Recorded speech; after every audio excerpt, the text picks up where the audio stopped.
இப்போ நம்ம பார்க்கோம். இப்போ பார்க்கோம்னா ஒரு பால் மாட்டை பார்க்கோம். பால் மாட்டை பார்த்தோம்னா இந்த மாட்டில் இப்படி அழுக்கு இருக்கக்கூடாது.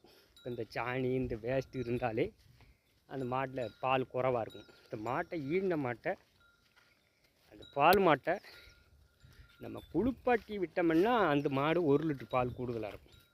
இப்படி நம்ம அழுக்கு இப்படி இந்த சாணி வேஸ்ட்டு இருந்துச்சுன்னா அந்த மாட்டில் பால் கூடாது.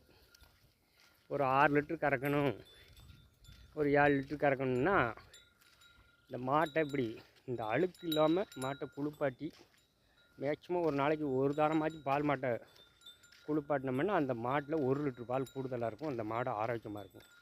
இந்த மாதிரி சாணியும் இந்த மாதிரி இருந்துச்சுன்னா பால் கம்மியாக இருக்கும். அதனால் குளிப்பாட்டினோம்னா அந்த மாட்டில் ஒரு லிட்டர் பால் கூடுதலாக இருக்கும். மாட்டை பாலை பெருக்கிறதுக்கு மாட்டை ஆரோக்கியமாக குளிப்பாட்டணும்.